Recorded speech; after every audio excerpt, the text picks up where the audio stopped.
All right, the meeting will be called to order, and we will begin our evening tonight with our pledge. Mr. Mayfield.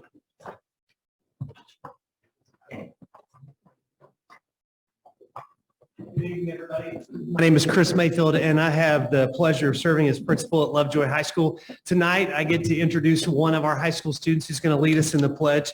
This is Alex Simpkins.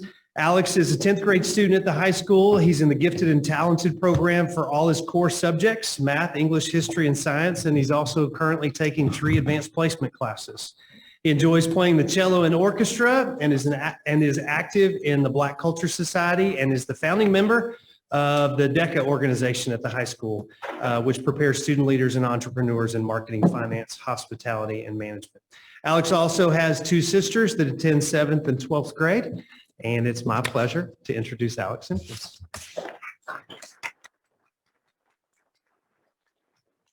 Would you all please stand for the pledge? I pledge allegiance to the flag of the United States of America and to the republic for which it stands, one nation, under God, indivisible, with liberty and justice for all. Now for the Texas flag. Honor the Texas flag. I pledge allegiance to the Texas, one state, under God, one and indivisible.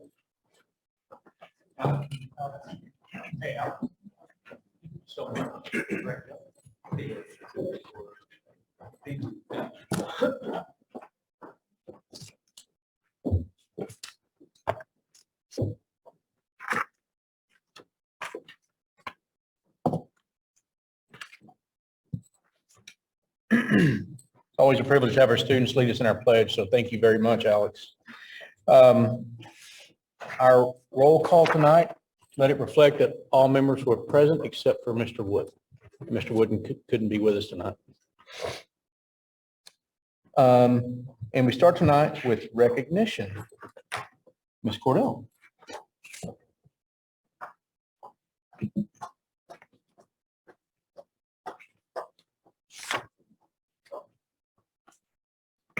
Our first recognition this evening is for our Board of Trustees. January is School Board Recognition Month, and this is a time of year that we make sure we celebrate and recognize the volunteerism and the service of our school board members. And we are so very grateful that in Lovejoy ISD, we have remarkable school board members who serve with their whole hearts and are incredibly selfless in their support of our students, our staff, and our community. This evening, we had a dinner before the open meeting with our visual arts students. Students, give us a wave. And our wonderful visual arts teachers, where they were able to share with our Board of Trustees the remarkable program and the work that's going on in that program, and recognize our Board of Trustees in a very special way that you all will hear about in a minute. But I am so grateful to work with a school board that is so supportive of creating student opportunity. And that is exactly what happens in our visual arts program. So I am going to hand it over to Bryce McCausland, who is our coordinator of our visual arts program and a teacher at Lovejoy High School. Good evening, everybody. Before I hand over the mic to the important person here, I wanted to make sure that I express my thanks to our board and administration, because I don't know if you know this, but a lot of the work that they do goes unthanked.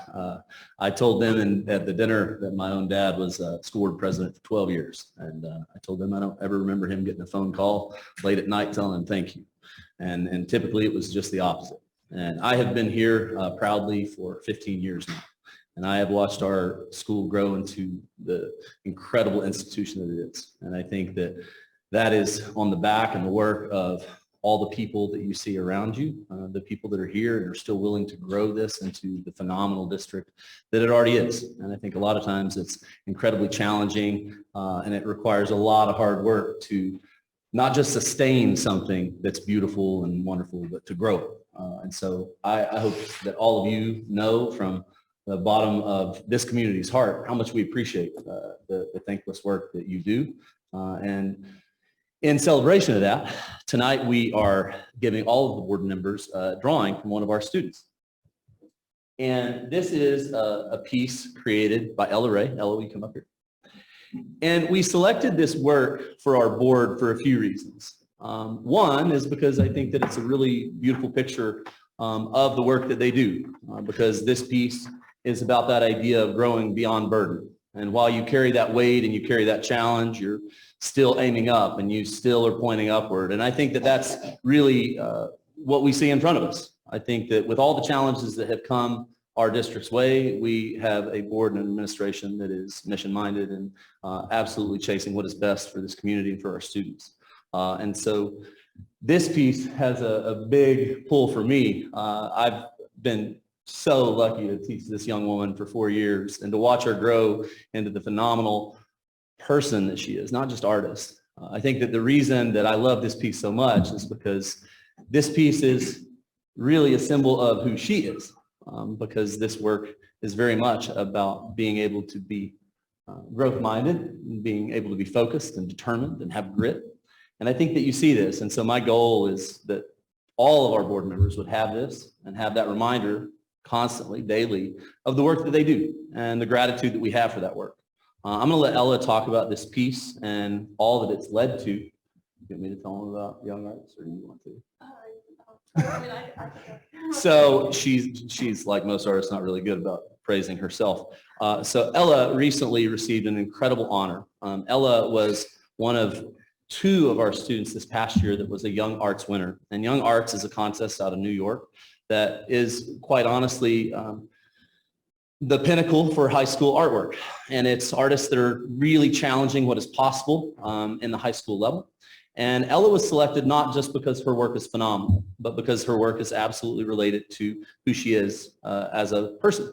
And so Ella is also not good at talking about the fact that this work helped her raise money for a homeless school in Dallas called the Vogel Alcove that Ella did completely on her own. She made prints and raised $3,100 for a school and freely gave it away. And then also had the gumption and the determination to go, you know what, I can also give them my time. And this last summer, she went and she worked there to teach children art. And so for me, that furthers the definition of why this is a beautiful picture for our board to remind themselves of the goal that they have and that they lead us. So Ella, will you tell us a little bit more? Yeah, okay. First things first, I wanted to thank everyone. Thank you all for inviting us here, or all the artists. It means a lot. So my work, this work it's about like emotional burden, and this piece is basically our emotional burden and how I transfer that emotional burden onto like trees. So this piece is basically an installation where I tied a tarp to 4 different trees the night before a rainstorm, and then went back a couple days later and saw how the rain and the weight of the rain had pulled the trees down with it, and almost how like the environmental impact can change like what happens to the trees, right? And like I left this like installation there, and I'll go back and see how time has changed like the environment, and that's similar to how like time can change like emotions and emotional weight, and like it can emotions can be easier to manage at times and harder at others, and so that's sort of what this is about, I'd say. Now, what?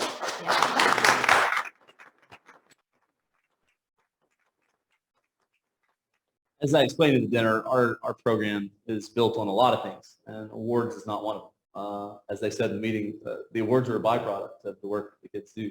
And really, we want to equip our kids not just to draw beautifully or paint beautifully or sculpt beautifully, but we want them to leave this place and have an incredible sense of who they are and be able to face challenge and be able to problem solve and be able to pick themselves up whenever hard things come.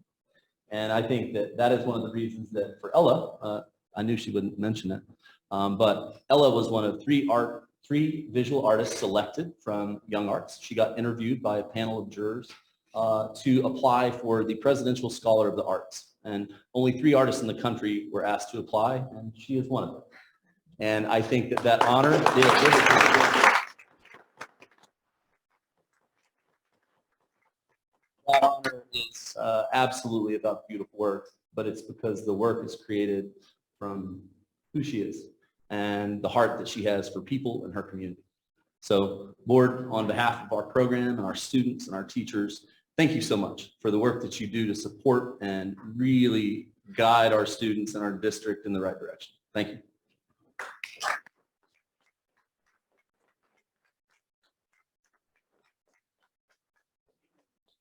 Board, if you'll come around front. I know you all each have your drawing back in the other room. We also have a certificate of recognition for you all, and we want to get your picture with Ella.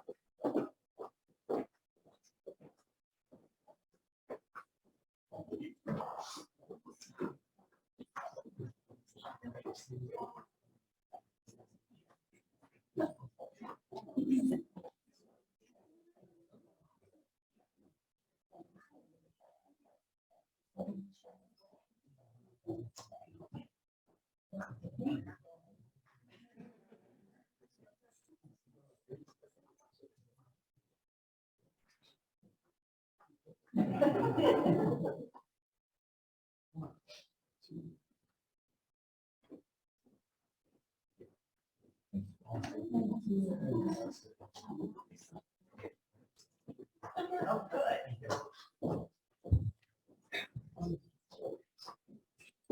Seriously.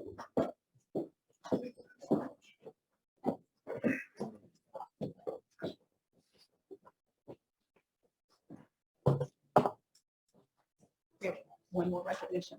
Okay.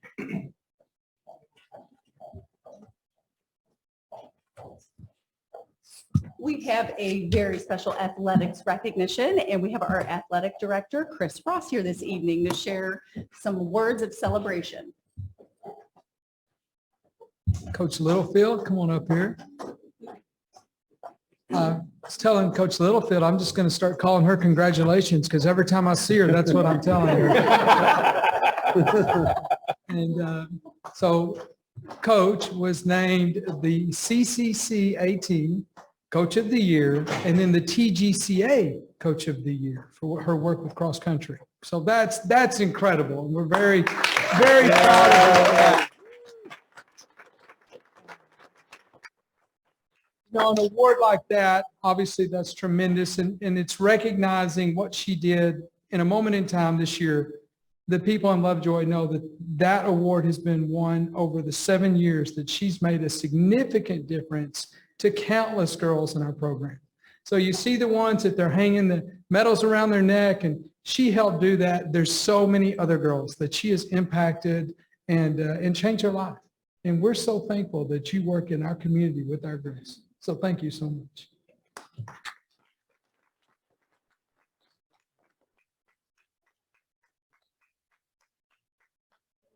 Picture.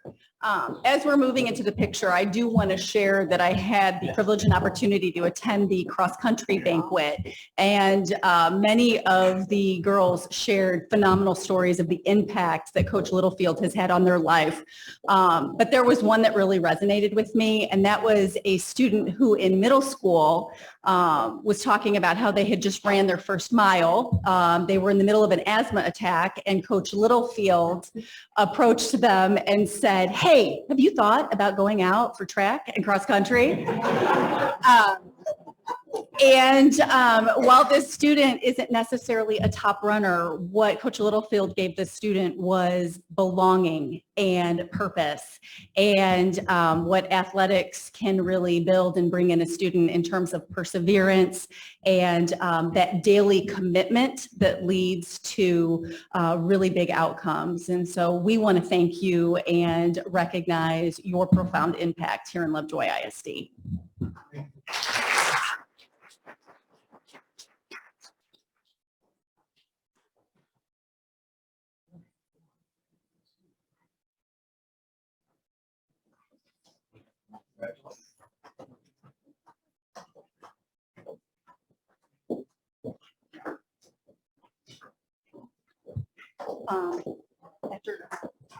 I'll do it after Garrett introduces it.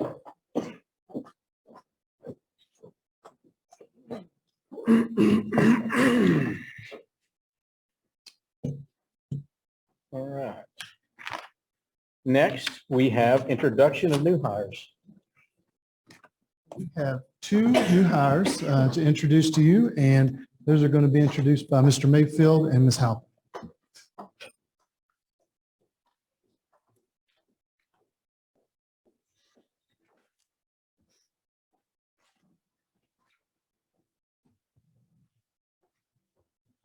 I'm so excited I get to introduce Tamara Pierce. She is our nurse at Sloan Creek.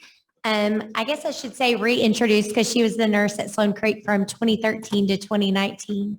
So we are so thankful to have her back. But I asked her to write an accomplishment that she was proud of, and I want to share it because it's pretty incredible and just a testament to the wonderful people we have here in Lovejoy. But she writes that the majority of her nursing career has been in oncology nursing, specifically bone marrow transplant.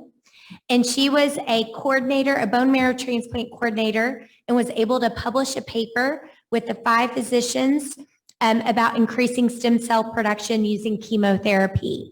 So she's got an extensive knowledge, and the fact that she wants to work with 5th and 6th graders makes me very happy and proud to have her on our staff. So welcome.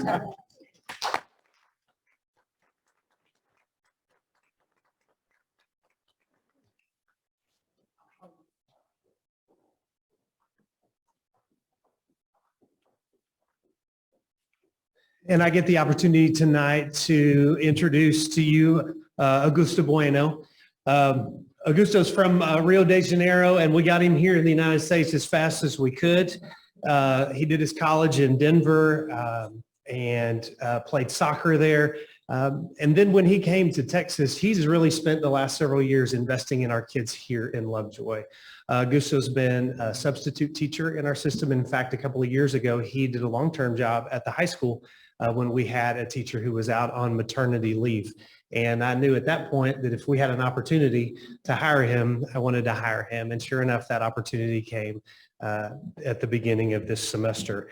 Just to give you an idea of his work with kids he's been working so far this year, he's been at Sloan Creek working as a paraprofessional there. And in November, he received the Heart of Support Award. And you guys know that because you're so gracious to come out and give that award at our campuses. And so for the work he's done there, but I could say it's really the work he continues to do with all kids. And so Augusto will be teaching Spanish at the high school this spring, and I hope you'll help me welcome him.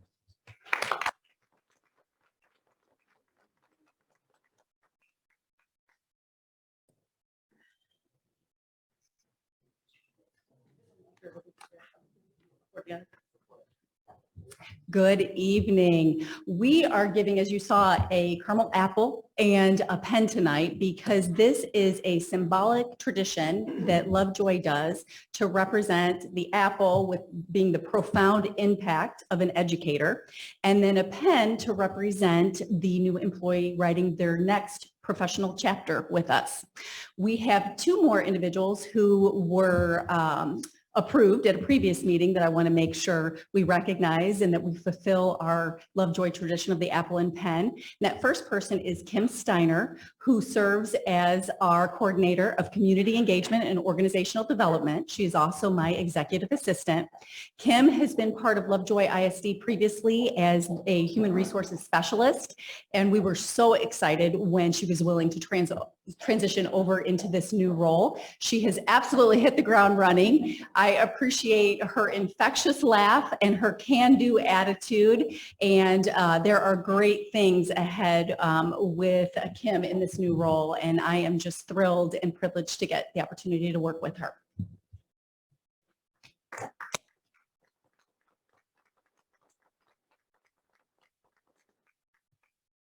We also have Anna Koenig, who is our Executive Director of Human Resources and Communications.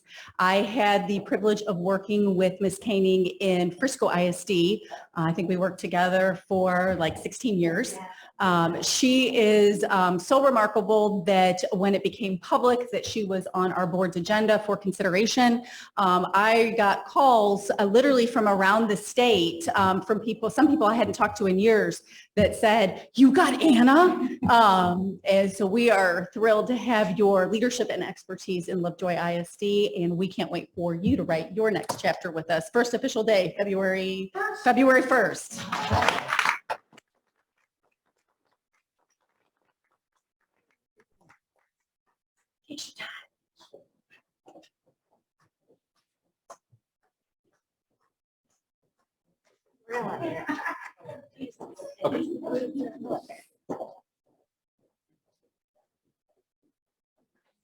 Welcome back.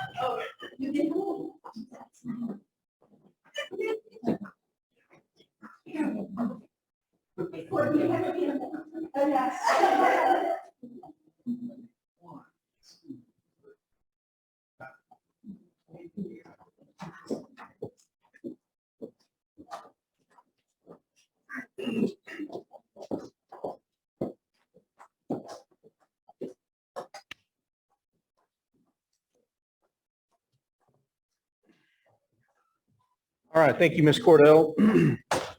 Next portion of our meeting is public comments. Kim, do we have any public comments for agenda items tonight?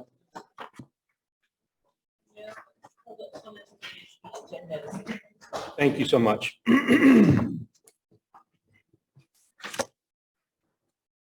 All right. And if you would, could I ask Mr. Collins to lead us in our invocation? Please bow with me. Dear Heavenly Father, Lord, we're so grateful to have an opportunity to recognize some of our newest employees that will have an impact in this district. Lord, we're so thankful for those teachers and those students that we were able to recognize tonight. They represent so many others within our district doing wonderful things and growing as students and leaders. Lord, we ask you to just watch over us as we continue to deliberate the business of the district. We ask you to keep our students and our staff healthy and safe. Lord, we ask you to also watch over our men and women in uniform, when and wherever they are and the dangers that they face. Lord, please keep everyone in this room safe on their travels home this evening. In your name, amen. Amen. Thank you, Mr. Collins. All right. Next up is notifications of resignations. Kevin?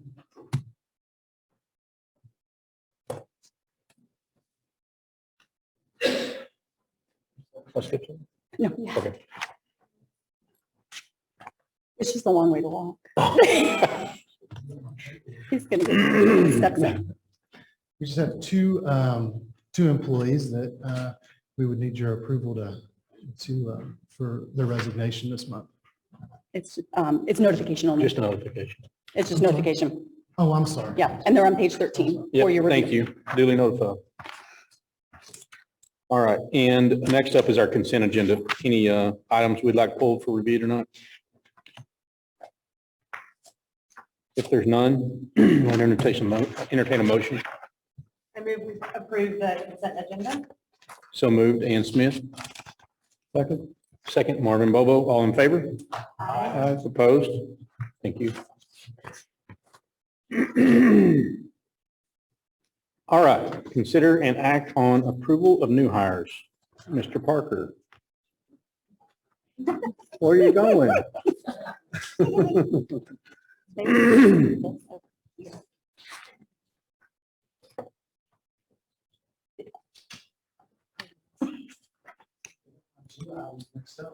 We do have two new hires to consider. We have one, Mr. Bruce Coachman, who will be our part-time acting director of transportation. And we also have Ms. Kay Bordelon, who will be our part-time counselor at the high school. Thank you.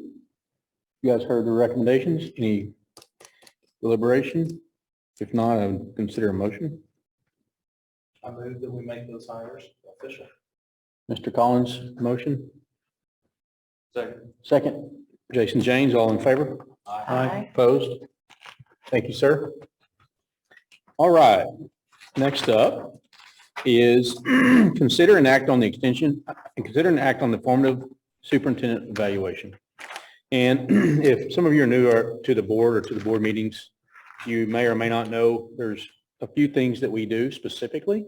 One is we hire, fire, and oversee the superintendent, and the others are to adopt the budget and set the strategic direction of the board, of the district. So tonight's pretty important in the grand scheme of things as far as what our duties are. And so we do a mid-year evaluation of our superintendent based on the strategic initiatives we have set in place for her to execute upon. And so I'm appreciative of our board members, each and every one of them taking deliberate time to give very good feedback in the formation of a really good evaluation to both recognize the efforts, but also give direction on where we've gone. So I'll let you guys add any color to that discussion that you may wish. Barrett, I'll start. I'll say that one of the very first things I had the opportunity to do when I came onto the Board of Trustees was be involved in the process of hiring our new superintendent. So that was something that I was very appreciative to be a part of. It was a really cool process to be able to see a very high level of candidates that we were able to interview for that position. And saying that led me to have very high expectations of what our new superintendent was going to be.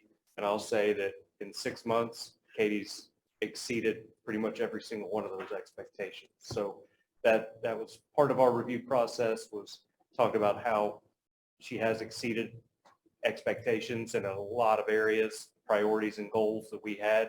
And I'm really looking forward to what the future holds.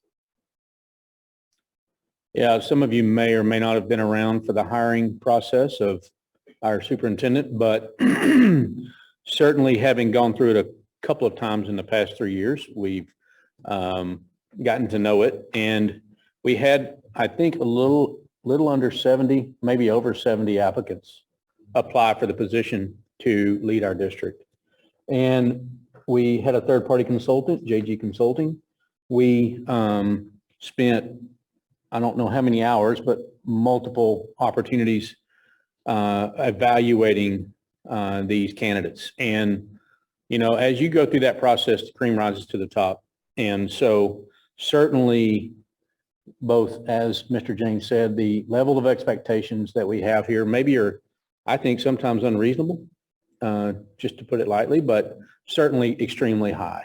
And so it was a fun process. And so in this 6-month checkup to evaluate, I think if you ranked the level of difficulty of our strategic objectives that we placed upon her, you probably couldn't have made them any more difficult than they were and are.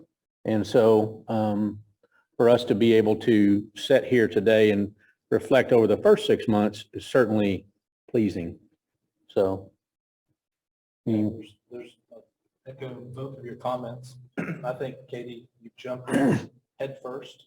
So the level of engagement and professionalism and trying to uncover every area of opportunity within the district, you have done that at such a high and professional level. You have been able to bring in and attract really strong talent and let them do the same things and empower them in their functional areas, which is critically important. And I think, you know, as a board, as we set those expectations, it's been very transparent along the way, right? So you have shared with us, here's the opportunities, and we support you in uncovering those rocks, right? And improving this district. And so through the first 6 months, you're either exceeding or in the process of exceeding those expectations. The board will do the full summary of the recognition of your efforts through the first year this summer. I won't be sitting here during that time, so I'll tell you now, but I think you're doing a fantastic job for this district, and you're working incredibly hard, and you're doing it at a very competent way. And I'll echo one other thing. We saw a lot of sitting superintendents that wanted that seat. And we chose you because we believe that you could take us to the next level better than anybody else we saw. And so kudos to you and proud of you. I think the thing that I have been so impressed with is we recognize right away your level of professionalism, but to see your character in action has been a privilege. To see you step into who you are and do right by the whole, even when sometimes that's hard. You're fair, you're caring, and you're kind, and you're clear. And it's really remarkable to watch you lead not only competently, but with such character and grace. I'll echo, they've said most of the things that I was going to say, but you've just blown us away. I mean, you're amazing. And it's the little things, right? You come to a district like this and how you get better when we appear on paper, we're doing all these great things, right? But it's the culture, it's the little shifts in strategy, it's little tweaks in the financial stuff, like all these things are going to get us beyond where we are now and take us just, like they said, to the next level. So I'm really grateful for you, and you're just the right person in the right seat, and we're so glad. So great work. What can I say? That's very kind words from this board. When I think of the future of Lovejoy, if I were to summarize what I think is going on here, sorry, I'm not going to name that drop, but when I think about the future of Lovejoy, I say our future is bright under your leadership and your team's leadership. Yes, there's been a lot of change, but when I think of you, I'm thinking some of the words that came to mind during the evaluation process. I just listed some of these words out. And I picked a few out. Positive, engaged, thoughtful, visible, calm. Those are hard words to say in one person. I think we've seen some of that in the 6 months, and I think we're going to see some more coming in the next 6 months or however long your Hopefully tenure a with long us. time. We're hoping for a We're long not gonna time. hope so, too. To be honest, we hope we're not picking another one real soon. I've bought a lot of leopard print, so. We've reeled her in. Yeah. I'm really just thankful for the amount of effort that you decided to put into our district in a time of change and time of struggle. Just what's happening in our community and what's happening with our students on our campus. And couldn't have asked for a better 6 months. So appreciate you. The other thing I'll say is that when we talked about hiring a superintendent, we wanted someone that was tough and that would run to the fire, that would tackle our toughest problems and make sure those things were continuing to stay on the forefront and not being afraid to have the tough conversations. And to be able to do that, keep the team united and do it with grace is a talent. It's an art more than a science. So we appreciate all those things that are holistic of what real leadership looks like. Bringing others along with you as you go and doing those things to empower them, to help them grow and serve them. We want to continue to build that culture. So 6 months in, the work is not done, but we always have things in front of us, but we are really doing great and we appreciate the hard work. So with all those things being said, I would entertain a motion. I move we approve the superintendent of mid-year evaluation. So moved, Second Amy Smith. that. Second, Ann. All in favor? Aye. All opposed? Awesome. Thank you. If it's okay. Yes, it is. I I started to say that. Lovejoy ISD is an absolutely uniquely special place, and the people that are here are remarkable. I knew I wanted to come here with my whole heart after engaging in the interview process, and this community is even better than I could have imagined. And I fully recognize that there is absolutely nothing I can do on my own. Every success we've had, every step of progress that we've made, it's because of our phenomenal team and because of your support. And by team, I mean every single person in Lovejoy ISD. We have a remarkable staff. I've never seen people work with such selflessness and such heart on behalf of kids. And not to mention just the phenomenal parent community that we have here. They are so committed to their students and this supporting the people that serve their students each day. This is a remarkable place and it is a privilege to be here, and your support means the world to me. So thank you. You're welcome. And to go along with that, Marvin, you want to come up? We have a little unique gift of appreciation. Mr. Bobo and his wife were able to capture a photo opportunity of a nice moment. And we were able to capture a few autographs for you. So these are a lot of the students from both Puster and Hart Elementary, and some of the students that were here during your meet and greets, right? Do you remember this? I don't know if you remember this. And then this is our first picture as a team of 8, right here in the middle. Oh, I love it. They're little signatures. Oh, thank you So- so much. You're welcome. Oh, that's beautiful. I cannot wait to put that in my office. Oh, thank you so much. You're welcome.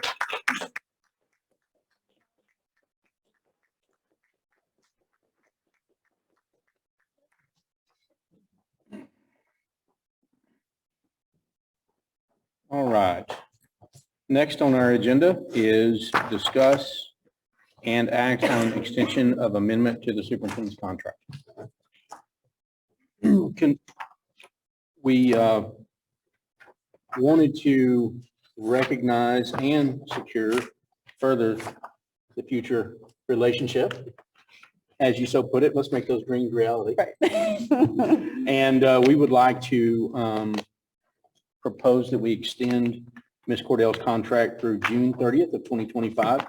There's no compensation changes here. And interestingly, I think it's important for the community to know that as we talked about review, we talked about contract, Ms. Cordell was very forthcoming in talking about that she didn't want any change in compensation. We have a lot of work to do here and didn't think that was a part of the equation that needed to be talked about right now. And that's a pretty personal thing, but I think as a community, I think it's worthy of sharing that we have someone serving here with their heart.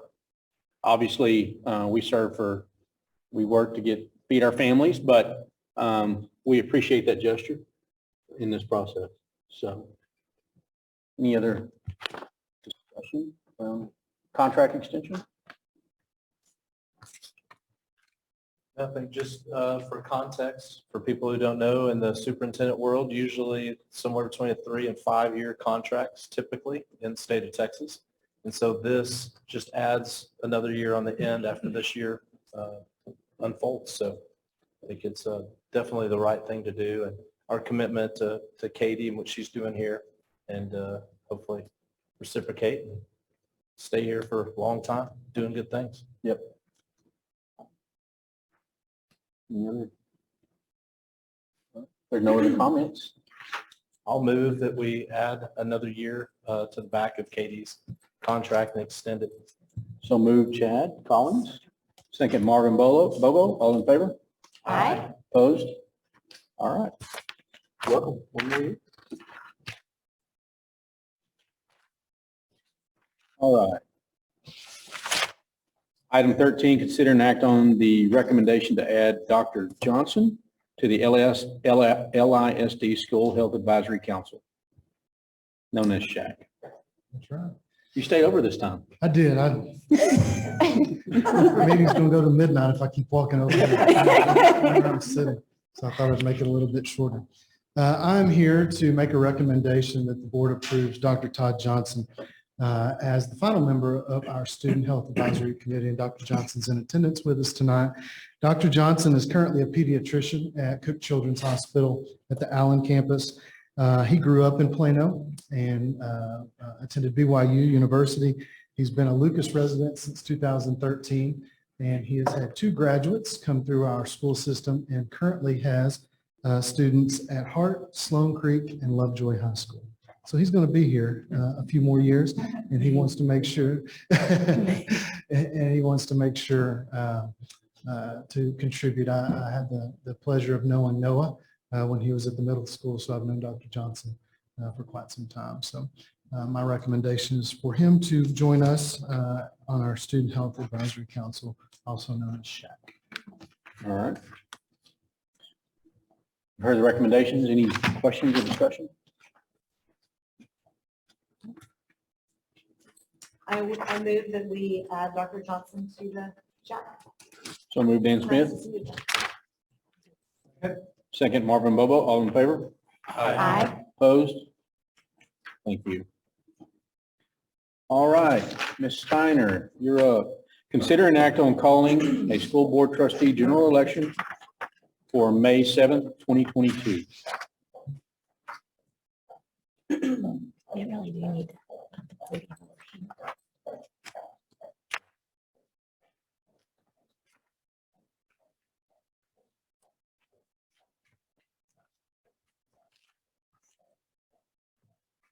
Good evening, trustees. I am here because this evening we have the duty and the honor of recommending that our district hold a election on May 7th of 2022 for our school trustee general election. And we have 3 positions that are up for election this year, places 1, 2, and 3. And just as part of our board policy, we are required to hold a general election in order to fill those positions. And so there is a cost associated with holding a general election. And we have provided you with details from Collin County with whom we would like to partner in order to hold that election. And the cost is $10,393.15, which is up just a small amount from last year due to fewer participants and other local districts that are participating this year. So the cost is just shared between a few less people. So our recommendation is that we partner with Collin County in order to hold this election on May 7th of 2022. So positions 1, 2, and 3.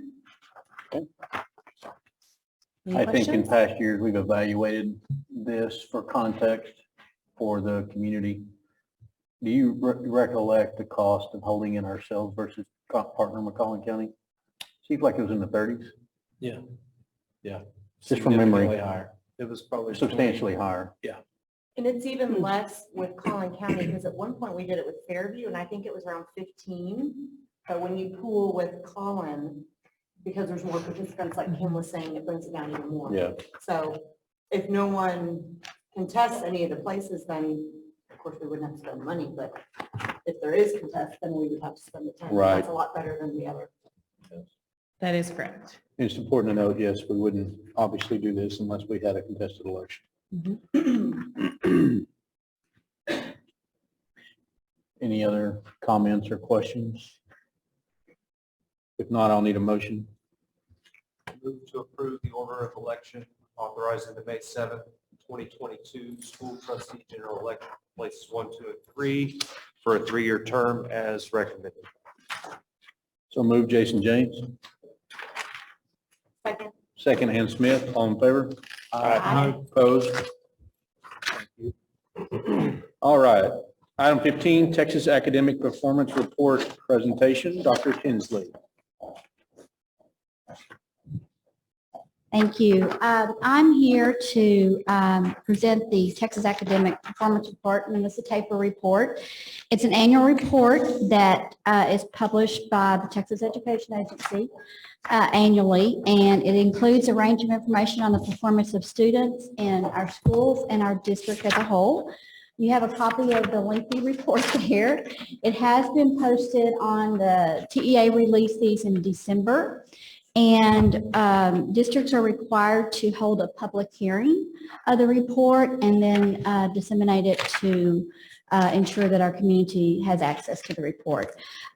Just some information that the report that may be a little different this year in the past. That's how we received our school rating, the A to F rating.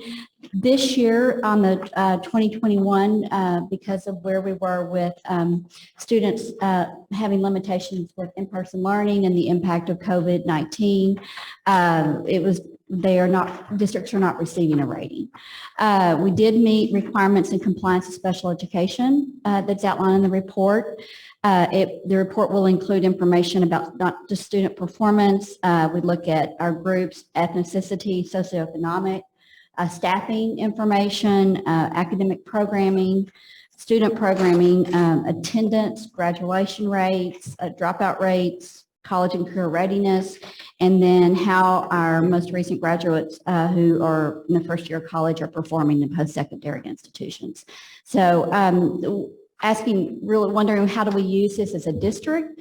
We do use this to drive programming decisions and adjustments that we may need to make when we look at our student performance, our staffing information.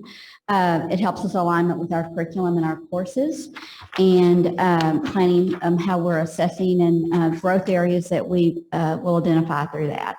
It also drives it. We respond to our district and campus improvement plan. So that's how our objectives were driven by this. So it's not new information to us because we're monitoring our student performance as throughout the year, but it just gives an overall information to our community. So, what I would recommend we do is go into a public hearing, and then after that, we'll get it posted on our website tomorrow. Okay. So at this time, we'll open a public hearing to discuss our TAPER report. And this is one of those times in the meeting where public can ask questions and we can respond. If you have questions about this specific thing, we'd be happy to respond to those questions. So if there are any, or do you have any questions from Ms. Tinsley?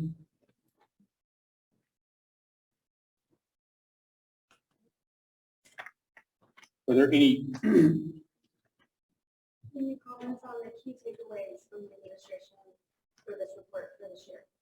Well, I think that we saw some drops in some of our student performance, particularly in some of our mastery level. And that's an area that we'll continue to look at. But again, I think we're looking at the impact that our students had with the way that we were able to serve them through online. And so there are certainly some areas that we saw some drops in.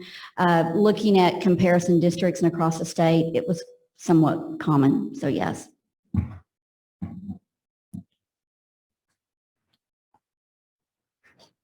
Would you mind just commenting on Region 10? So you have comparative data here versus Region 10 and what they did. Just maybe contextually what. Well, Lovejoy performed higher, which is what we've done historically as well. But from a region area, we were very similar. I mean, across the state, there were not significant changes as far as, comparisons, I guess. It did not stand out that some regions did better than others. So, Right. So just about what makes up Region 10? Oh, Region Literally, 10. Oh, I'm sorry. Sure. Okay. Sorry.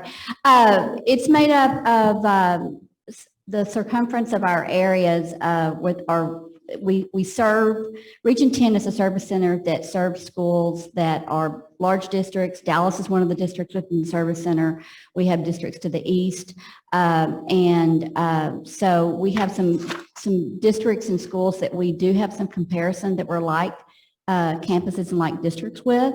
But the Region 10 area, it's a service center. It's what it does provide. It provides support and student programming and curriculum areas. So is that what you're referring to, Chad? Like Allen, Plano? Allen, Plano, we're all, yes, sorry. If I could name out how many, sorry. I don't know how many Just wanna districts are in give the region, but context it's quite a if people few, don't yes. Where it is. Prosper. Prosper, yes. Prosper, Frisco, Mhm. Allen. So nothing glaring that most people saw the similar drops because of at-home hybrid, in person, all the up and down, back and forth. It wasn't like, hey, you guys really slacked here, you gotta do this. It was No. across the board. Yes, that's correct. I was reading through it going, there's so much data here, but that was the conclusion I came to. A lot looked like it had gone down just Right. with the level of. And the learning. campus plan action, the campus improvement plans that were approved last board meeting did reflect. So what our campuses do, they take the information and they look at the areas of growth, of areas they need to improve on, and so that's how they're driven. I will note too is that some of our standards are changing in some of our content areas. And so that in itself is always kind of a shift that we have to ensure that we're providing our staff the most current curriculum guidance and resources for implementation. So you're going to see a dip many times. And many times when it's a new test, then in the way that we're assessing students, that can change the outcome too of the results. These are all driven by STAR test scores Yes. for the most, at least For for the the most first part. part of the Mhm. ratings, and then I see there's Right. others also. But I remember that there were a large number of students, maybe not a large number, but there were some students that chose not to take STAR last year if they were learning remotely. And this year that shouldn't be as big. That could have negatively impacted some of the way this is Absolutely. tabulated from people that didn't even take the exam. Is that Right. accurate? Correct. And the factors, it's hard to really flesh out exactly what the impact was. I mean, we do know that, I mean, if you look nationally, the gap that has been created by students not being in school and through the remote learning has increased significantly. And I think that's been the concern about nationally, that we're needing our kids in school because the instruction certainly did suffer as a result of that. So I know that there was no rating, official rating for this measurement. Do we expect that those ratings will be coming back next year? Is That's that what the that's expectation? what the commissioner is bringing forward, yes. Mhm. And there is some information, the testing is the way that we're going to be assessing students through STAR is changing as well too, in 2023, 24. So we are preparing our teachers and working with our teachers on how that shift is going to be occurring. Shifting on content or shifting on logistics or? Shifting the way that we are assessing students, we're going to be moving online assessments. Writing is going to be incorporated into all of our assessments, where in the past you had writing was a 4th grade and an 8th grade assessment. Now writing is going to be integrated into all the assessments, all content areas. So I mean, with math, so we're going to have to start preparing our students how they're going to be applying their understanding, that rather than just purely multiple choice. So that doesn't happen next year, but the following. 20, yes. Mhm.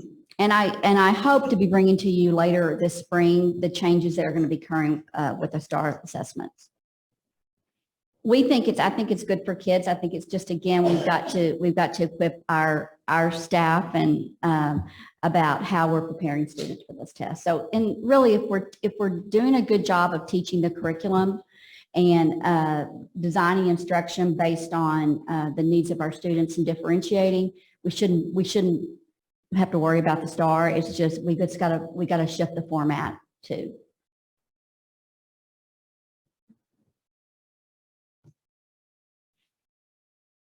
Thank you. If there are no other comments, we'll close the open meeting. And with that, you'll need to accept the paper report.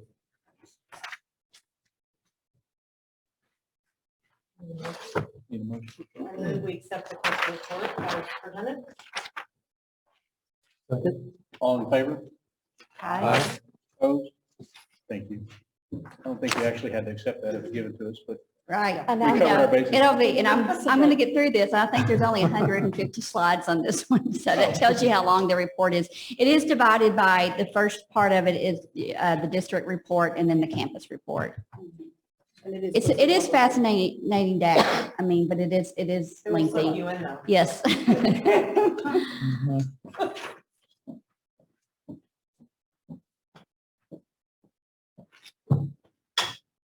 Look at there.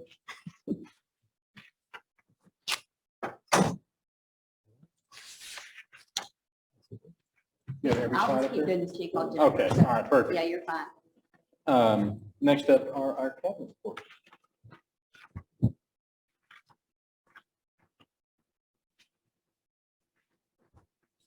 Mr. Parker. There we go. Oh. Jennifer's up. He's just getting ready. I'm just giving him a hard time.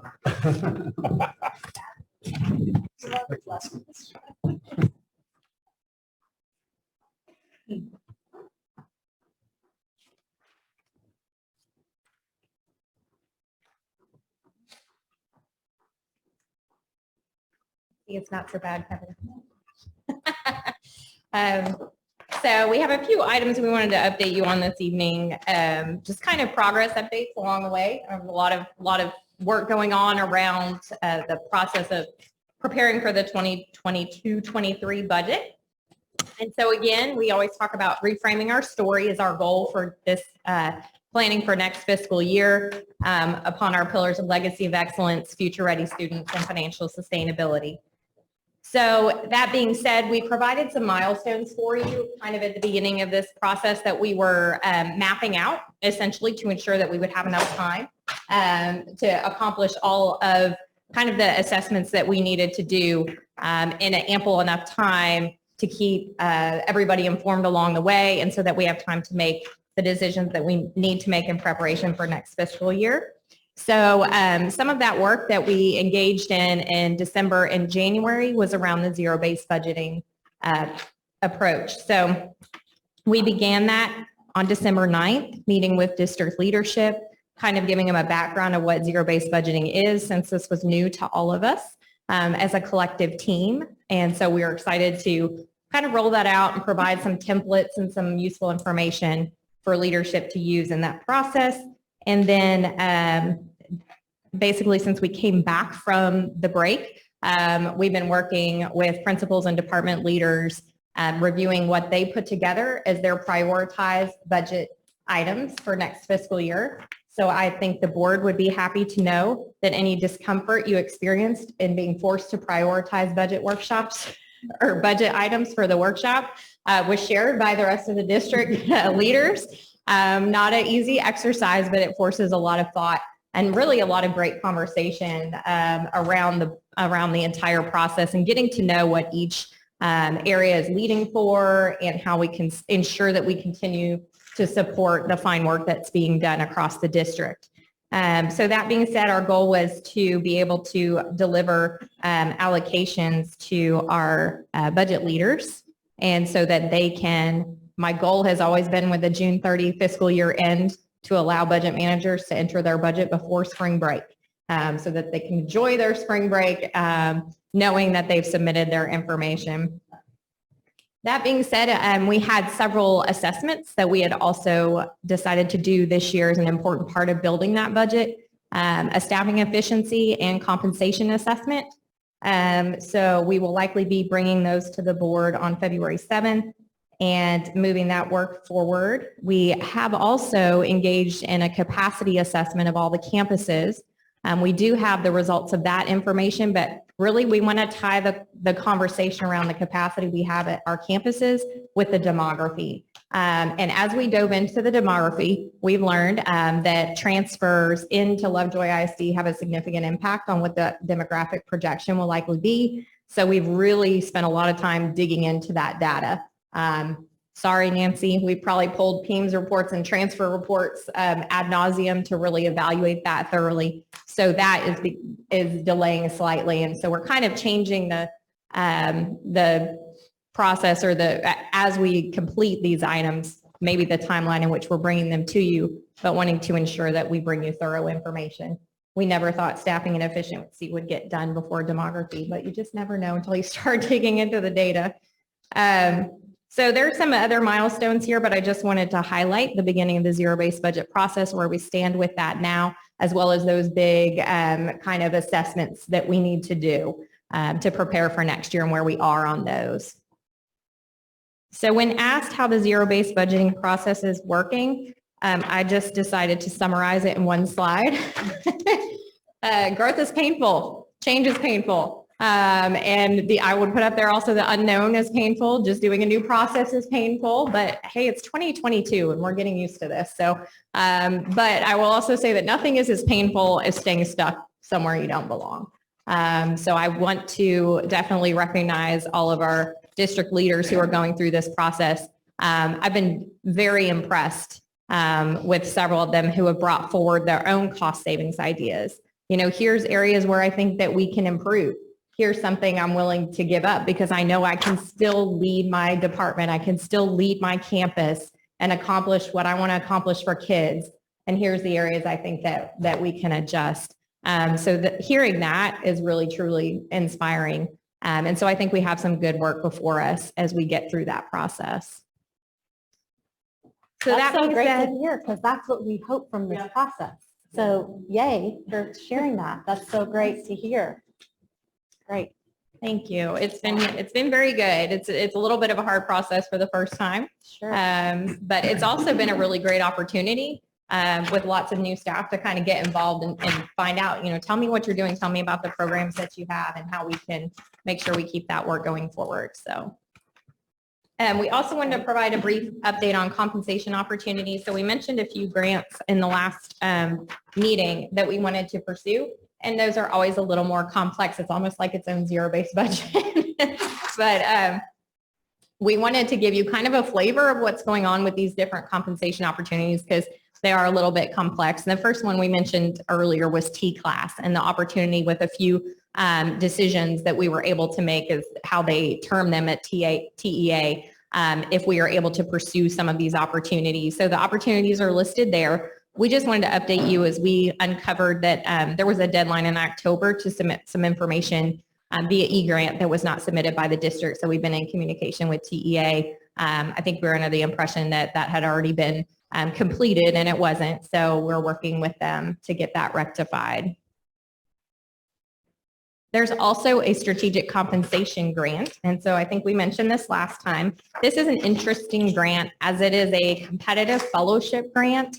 And I've had some conversations with some folks in Austin as I just decided to pick their brains, kind of like deciding if you want to put in an application for a job, if you really want to put your time into that, or if it's already determined. So essentially what this does is it gives districts the opportunity to hire personnel inside the district to work towards developing strategic compensation improvements in the district. So it's essentially, as a couple of the people I spoke to in Austin mentioned, it's a plan to make a plan, right? And it gives the district an opportunity to hire somebody it gives us about $75,000 to $100,000 to bring an internal resource on board that would then be supported by a technical assistant that TEA has hired to engage in that work. So it came out very, very quickly. We submitted a notice of intent. The application's due February 4th, just like everything else. Quick, hurry up, submit it. So there's some work we'll have to do around that, but I do feel that it is going to be an interesting process. And given that this was not directly tied to the percentage of economically disadvantaged students in your district, it was an opportunity for Lovejoy to submit for that. Do we know how many districts may receive this or? How many It's actually quite few, which is why I made those phone calls. I wanted to see if it was going to be something worth our effort. And it may be 5 to 7 for the first year districts in the state. But what was shared with me is they're really looking for small to mid-size exemplar districts. And ones that are really interested in kind of engaging in the work and some of the improvements that we would like to make across the board in the district would be really supported by something like that. Good question. Is this a short-term position? So it'd be like for a year or something along those lines? So you have up to 2 years Up to 2 for years. the position. That's correct. Good question. So those are some of the things that we're looking at, and part of the Strategic Compensation Fellowship Grant, they encourage districts to enter in the teacher incentive allotment. And so basically cohort E is open now, and we submitted a letter of interest for that program as well because it puts us in a better position for the Strategic Fellowship Grant. It is state funded. What teacher incentive allotment, what that would bring to the district is state funding. So depending on the work that's done to put together whatever that looks like around an identified teacher group, that we might have the appropriate teacher evaluation assessments to be able to be put into place, as well as the student outcome assessments that would be necessary to put that into place. That's kind of what we're evaluating right now, is what would it take to implement that? Could we do some type of pilot? And so again, the Strategic Fellowship Grant could be a thing that helps in that process of evaluating. But we would have 8 months between now and the implementation of what is called a data capture year, which next fiscal year, they would basically capture your baseline data and then implement the following year. So it's kind of a long process. But that gives you an idea of what we are in the process of evaluating and looking at I did run some numbers. They have a spreadsheet that you can dump your district data in and just run some numbers. And I wanted to run some numbers just to see. There are 3 levels of certification within TIA. The mid-level certified teacher in Lovejoy ISD would earn an allotment to be assigned to the district of about $9,000, just a little over $9,000. So it's a substantial amount of money, and that's essentially why districts are, seeking that funding from the state. So there's definitely a lot of work to do around all these. So we just want to keep you updated along the way as we evaluate each of these opportunities and learn more about them. And the last one is the mentor program allotment. So currently we have mentor teachers in Lovejoy ISD. The state mentor program allotment is designed to provide mentoring resources for teachers with less than 2 years of experience. And it provides that state funded stipend for mentor teachers as opposed to locally funded stipend. So again, that one is, the application for that is due February 18th. So I don't know if TEA didn't think we were doing anything right now, but they're all kind of becoming due in the next month or so. But we do feel like it's definitely incumbent upon us to evaluate these and see what may fit for Lovejoy. And so the next topic I had was on the tax rate analysis. We've shared some information with the board as well as the Financial Sustainability Committee in regard to assessing all of our revenue and expenditure options for next fiscal year. And a question was asked in the last meeting regarding what to do with this information. So I do want to preface this again with a little bit of a repeat, just in case folks weren't at the last discussion in regard to this. But this is our historical tax rate in Lovejoy ISD. So your tax rate for school districts is divided into 2 components, the M&O tax rate, which is the gray bar that you see on the bottom, and the red bar above that is the INS, or interest and sinking tax rate. So understanding those 2 components, we've kind of provided a description here. We like to use our acronyms in education. So to tell you what an MCR is, it's the maximum compressed tax rate, which is now set by the state. So that part of the M&O tax rate is not something that we can set, and it is the bare minimum essentially of that tax rate. The other component of the M&O tax rate that we just showed you is the enrichment tax rate, or DTR. A district's enrichment tax rate is something that is defined locally and is any local effort in excess of the maximum compressed tax rate, which provides more funding to the district. So the enrichment tax rate is comprised, again, breaking it down further, into golden and copper pennies. The school district has to claim the golden pennies first and then the copper pennies. School districts can claim up to 8 golden pennies that are not subject to compression, and then 9 copper pennies, which are subject to compression with any increases in the guaranteed yield. So I'll explain this a little bit further, but that is kind of a breakdown of the M&O side of the tax rate. The debt rate, or interest and sinking rate, that we showed you is primarily for capital and building and is managed by our debt portfolio. So we're really kind of focusing on what our opportunities are. Our debt rate is at what most districts have it set at the state level. And because the points that we've lost on any kind of financial measurement for the district have showed that we have quite a bit of debt because we were in a fast growth stage for quite some time, we're really in an effort to try to pay off our debt early, which our current debt rate allows us to do.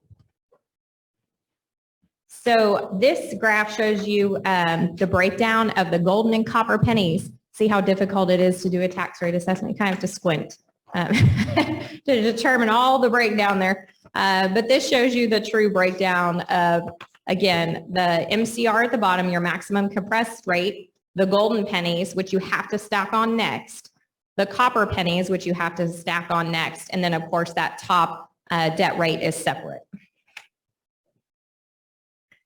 So what is the impact of Tier 1 tax rate compression? So all other things being equal, when the Tier 1 tax rate falls, local tax collections fall, the local share of the program falls, state aid increases, and the district is largely left with the same overall Tier 1 revenue. So a lot of people ask, can we lower our tier 1 tax rate or our that first level of enrichment? And the problem with that is then the state evens out our local contribution with our state contribution to meet the basic allotment. So this is basically shows you what our rate would be at different levels of tax effort. So the MCR of 0.9164, as you can see on the left side, is compared with the MCR of 0.8248. So by lowering any of that amount, it increases the opposite side of that tax rate and really yields the same amount of revenue for the district. So what are our options related to tier 1 enrichment? We have capped out all of our 8 available golden pennies like most districts have. We do have the opportunity to increase our copper pennies. You might have noticed that there were a lot of BATREs on the ballot in November because many districts wanted to exercise that option to claim more copper pennies. On the other hand of that, copper pennies are subject to recapture. So that's one thing that we have to be aware of is while we raise more revenue with copper pennies, they are subject to recapture, which led us to assess what that means. So this is an assessment of the 2021 fiscal year. If the district had gone after those extra 3 copper pennies that we could have received as a result of House Bill 3 through a BATRE, we would have definitely increased our net revenue. The recapture amount you can see increased slightly as well, but we're actually kind of a small recapture district. We don't have a whole ton that we're sending back to the state, and you can see those values there. So again, if that tier 2 enrichment rate was increased by the 3.17 available copper pennies, it would increase total revenue to the district by $775,000, but it would also increase the recapture payment of $135,000, netting about $640,000 more in revenue for the district. So that number would also increase if the basic allotment were to ever be increased by the state. So one of the questions we received is it possible to increase our copper penny funding? It is, and what's the process for that? The process for doing that is a BATRE. Currently, we are still under a disaster declaration with the state. It will not expire until February 2023. What that means to us is when the state's under a disaster declaration, we're not required to do an independent external efficiency audit prior to calling a BATRE. And that's just essentially having to hire somebody outside to come in and do an assessment. And right now, most districts are not doing that because they don't have to under that disaster declaration. We would have to adopt a budget and a tax rate. So you essentially have to have that as part of the budget process when that goes to the board in June, file for election in August, and hold the election in November. So what would a BATRE accomplish for the district? It would bring us more funds on the M&O side that we could use at local discretion for things like teacher pay, staff pay, student needs. So that's why you saw a lot of those on the ballot in the fall. What would it cost to the homeowners? The average home value in Lovejoy ISD in 2021 was $639,557. So if all else is the same and the copper pennies tax rate side was raised by 3.17 cents, that would increase the ISD portion of an average homeowner's tax bill from $9,249 to $9,444.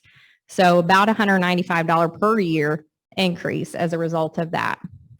Interestingly enough, if the increase in the ISD homestead exemption from $25,000 to $40,000 is approved on the May 27th ballot, that could be balanced with an average reduction of about $231 per year.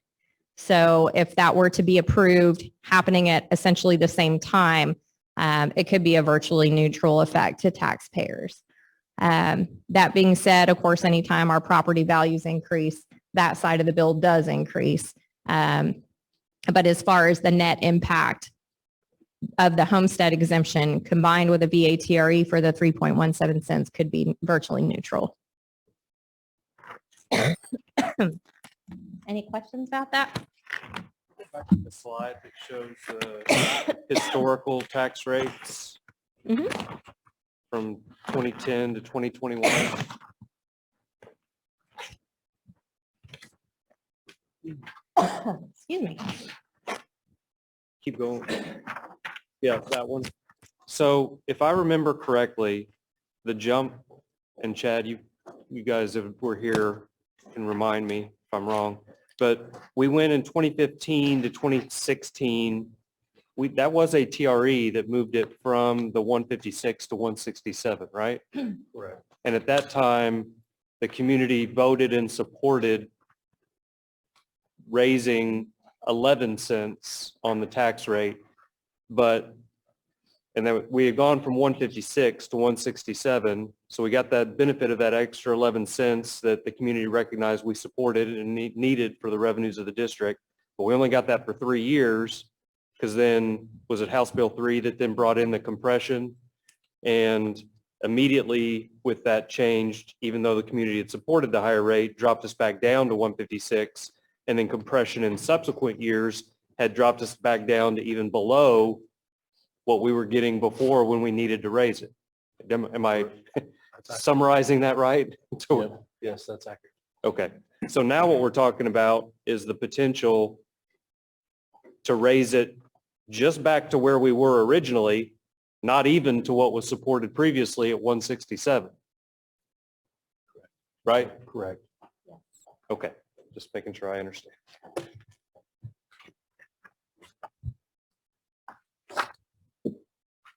There's definitely been a lot of movement around tax rates, and not setting one is still kind of weird for me. The MCR being set by the state, also because of that, the changes that they're making at that level changes the formula quite a bit. And that MCR you had said is something that we have no control over. That's set every year, basically. And I understand the reasoning from a tax perspective of not wanting to have people continue raising, and the idea behind compressing the tax rate makes sense as these values keep going crazy. But at some level, we need to have the funding that we need, and we got to balance it out. Yeah. So as we continue the zero-based budgeting, you're going to be giving us kind of these findings along the way. You're going to be able to advise if you're thinking we need to go TRE road or if we're good where we are. Is that kind of what this is leading into? Or you're just making us aware of options? I think at this point, we're sharing options as we uncover evaluation. So I know we shared this briefly last month as we discovered it, and now really kind of putting the feet behind what it looks like, what the option would be. And so as we continue to develop the projections for next fiscal year, as we get the zero-based budget back, we start looking at staffing efficiency and compensation. We'll be pulling all these pieces together. Yeah. And so knowing this piece of it is definitely going to be a part of that So process. totally just analysis. I don't want anyone thinking they're talking about tax rate, they're calling for TRE. Because sometimes things get a little misinterpreted. Yeah, and I actually asked Jennifer specifically, Dr. Duplessis specifically to talk about this. Perfect. I think it's great. I just don't want anyone to get freaked out yet. Yeah, I mean, Nothing's I happened. think the community needs to understand what Jason just laid out, that we Yes. actually were comfortable with $1.67. That number was compressed and additional state aid was provided, all good things. However, in our circumstance, we have a deficit we need to cover. And Yep. so as we put all the cards on the table, this is one of those cards. Sure. And we need to understand what the impact of that is while we're doing all the other things we're doing. Not necessarily proposing this, but educating. Yep. Perfect. I just want to clarify in case anyone got confused. And really, that the next steps, as it were, you don't file for election until August or November. So this is really in the vein of trying to figure out all the different things that would go into our adopted budget in June. Thank you. I didn't mean to get us on. So I know we're covering a lot here, so don't hesitate to ask questions. But our last topic, I think, maybe second to last. We did want to update you on the Financial Sustainability Committee meeting. We had our second meeting on January 11th. And so as we broke down some of the information that we wanted to share, we had gone through a lot of information on school finance and how it operates at the first meeting. And then our second meeting, our goals are really to begin to dig into kind of benchmarking and more Lovejoy ISD specific financial data. And what I discovered when we put together the entire presentation, it was a lot of data. So we've broken it out. where we really focused on the revenue side in the second meeting. And so I want to thank those members who were able to come and participate in that process. It was a lot of information, and they asked excellent questions and participated in some exercises I'll show you here in a moment. But we really dug into that longitudinal benchmarking data as it related to revenue, and we'll get more into the expenditure side at the next meeting, the third meeting. So this kind of gives you an idea of what we covered. And I just thought a few pictures might kind of really show you what exercise was conducted. So in trying to evaluate all of the revenue levers, right, within a school district, and what are the things that we can look at? What are the things we need to think of? We even took it outside of that, really as a whole, across the board, revenues, expenditures, even though we were digging into the revenue data at that particular meeting, what are the things that we need to look at and assess? What are the things that need to be considered? And so Katie led us in an exercise where they filled out Post-it note after Post-it note of anything they could possibly think of until they thought of everything they could. And so we did have a donation for dinner, and I would like to think that that made up for the cost of the Post-it notes, because there was a lot of Post-it notes flying. And so those were then subsequently organized by each small group. So it was an exercise where independently you list as many things as you possibly could. And then as a silent group, you kind of put your Post-it notes up and started trying to organize them by category. And so it was some really great feedback, and we've been compiling that data, and we'll bring it back to the next meeting so that we can continue to frame the work that we're doing. So it was really quite impressive. So we provided some key takeaways from each of the meetings. And for this particular meeting, the 3 takeaways were that first, we must rebuild our fund balance for financial sustainability. We went through that side of that information, so that became quite clear. Second, Lovejoy ISD has received less state revenue and expended more funds per student than most Texas school districts, just as a function of the formula and what we provide to students in the district and how we choose to provide it. And then the last item was House Bill 3 does offer options of increasing revenue via increasing the tax rate, while there are no real options to increase state revenue except via ADA. So unfortunately, there aren't any kind of opportunities for us to increase state revenue other than getting more kids. So we've completed several of the top items that you see there, obviously, through the second meeting. Our third meeting, I have a feeling, is going to be really, really intensive. We're going to have a lot of great information on the expenditure side. So I'm really looking forward to digging into that and some of the information that came out of the staffing efficiency and compensation discussions. So again, we'll be getting into some really good data, and I'm looking forward to that. The committee is very engaged, very much organizing their work around how we can assess anything that's brought forward and make it most applicable to Lovejoy. So last quick operations update. We did share pretty pictures in the small board workshop, but I wanted to share them again because they're really pretty. If you have not gone out to the athletic fields, they look fantastic. And so we did provide a brief update at the last board meeting. So wanted to include that here if there were any questions or answer any questions you may have on the operations side. I think the last project we were able to completely wrap up was the tennis repairs from the windstorm. So I wanted to thank the board for approving that in December, and we were able to get that funded via bond funds and completed. So that is done. And last but not least, we do have an auxiliary job fair on January 25th, which is tomorrow. So from 9 to 11 a.m. at the Red Building, we'll have some free breakfast, and we'll be taking applications right then and there. If there's anybody you would like to share that information with or put on social media, we appreciate that support in getting the word out. And that is all. Any questions?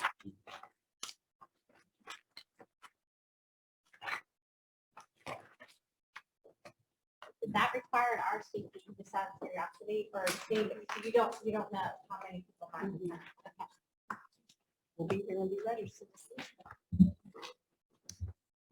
Okay, curriculum instruction update. I've had the pleasure the last, I guess since January 3rd, since we returned, to meet with the instructional CNI team here at the district level and also with principals and just kind of on a fact gathering process, and just excited to hear the great work that's been going on and what the vision is and philosophy. And I just want to assure you that from the curriculum department, the teaching and learning models that we have are very strong in research to really differentiate learning and accelerate kids. So I'm excited to be a part of this journey now and working with the department. So as I was working through this, we were looking at, I was looking at just how can we work more efficiently and also ensure that we're covering areas, we have coverage, and that we're also meeting the district and the board's goals with and in regards to student achievement. So some of the reasons why that the goal is that we can improve efficiencies of the department, how we can address content areas and programming requiring increased support. We definitely have some areas that it's not that we don't have the want or but we need a higher level of support in those areas for our staff. And then again, maximizing that support not only for staff but for students. And then just reviewing and looking at the alignment of our pre-K-12 instruction and ensuring that our course offerings are meeting the needs for all students. So as a result, you're going to see a reorganization of the department. There have been some minor adjustments here. So when I was looking at reorganization, I definitely knew that those areas that I discussed about ensuring that we had all programs in all areas with a level of support for our campuses. Also ensuring that I was kind of looking at it with a net zero approach where I wasn't adding cost to the department, and then really capitalizing on strengths of our staff to put them in positions to where they can continue to soar and do well in their work. So on the left there, first of all, Sandy Petty, who has been an assistant here in the curriculum department, we have moved her to executive assistant to CNI. So she's going to be supporting just not CNI, but she's also from the CTE, instructional technology, and also special education. So she's assuming some additional responsibilities. Sancy Fuller is our Executive Director of Special Education and Student Support. Sancy will continue overseeing special education programming.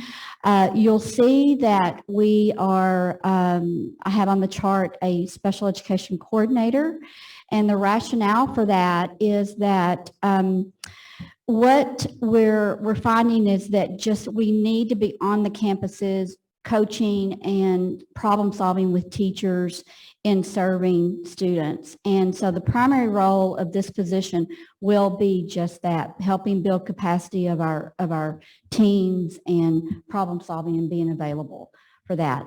We had a coordinator prior that Ceci Poe was in. It wasn't that role. It was a different role as far as some more of administrative clerical responsibilities. So we did not replace Ceci's position. So and this particular position is also being funded, a little over 80% of the salary is being funded with IDEA federal funds too. So that's not coming from our 199 local funds. So that's really the change with from the side of special education. Mary Mullen, who has been serving as our Director of Curriculum and Instruction, she is going to assume some, we took her position and we moved some responsibilities over to her, and I'm going to talk about the new position that we are going to be posting. Mary's title now is Director of Secondary Education and Assessment and Accountability. And the assessment and accountability is a piece that will help guide our district and our teams on how we're utilizing data, student data. It's not on the side of administering tests. It's really how we're interpreting data and making informed decisions when it comes for instruction.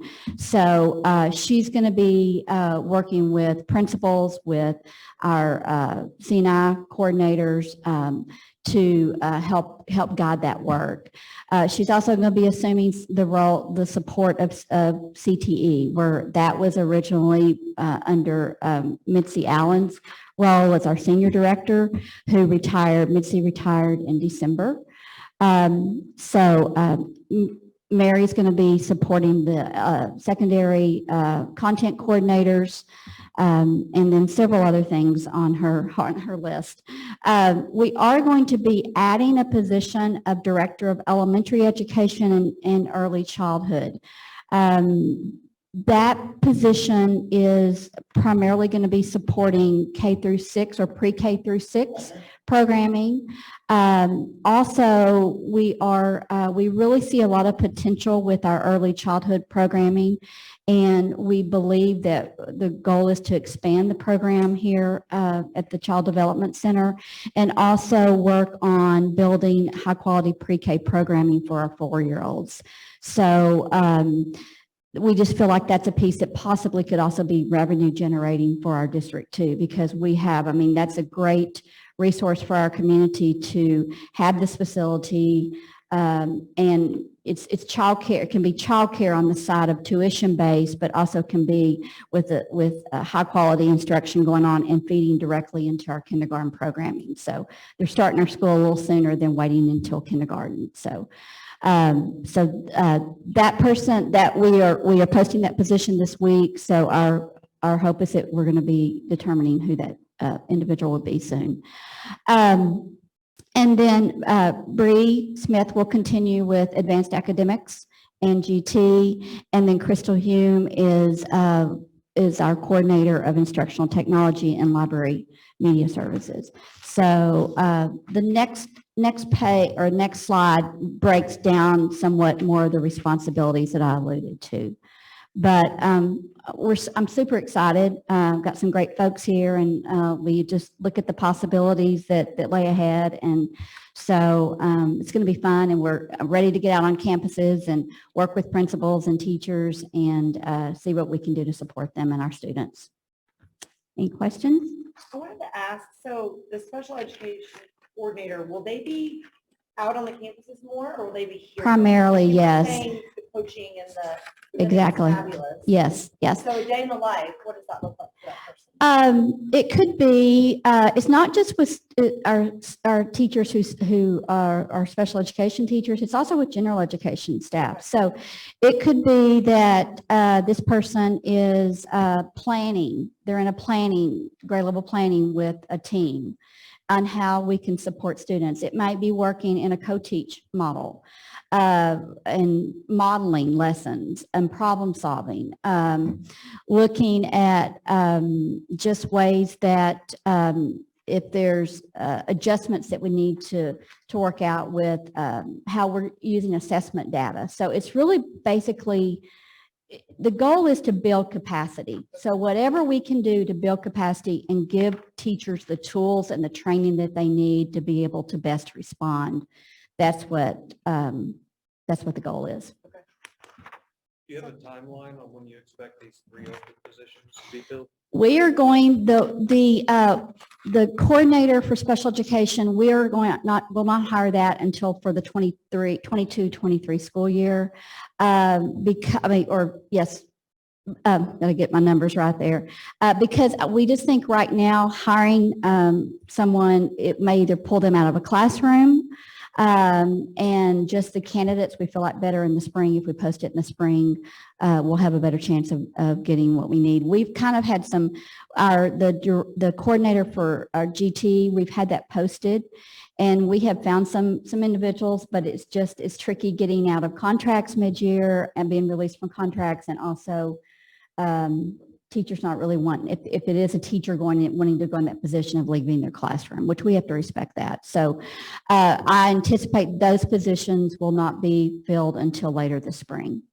And then The director we hope to fill as soon as possible. So back to the special education, I just had a quick question. That's my understanding, there's a lead on each campus.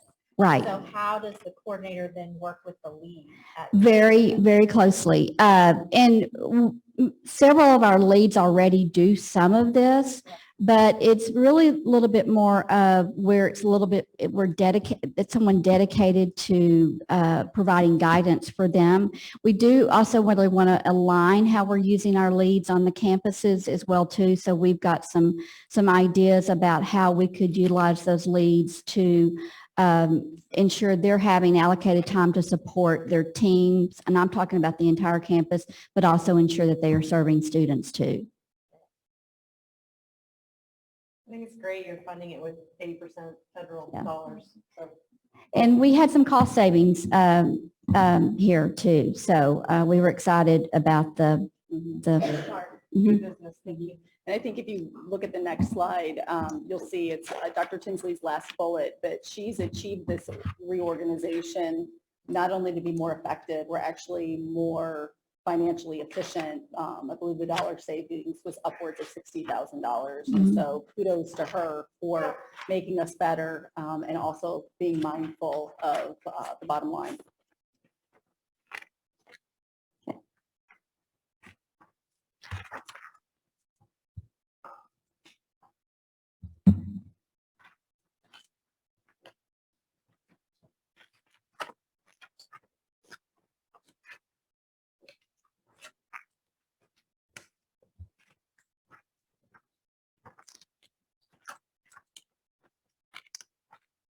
Well, this will be my very short-lived last human resources update before next month we turn it over to Ms. Koenig. But I'm gonna take this one over.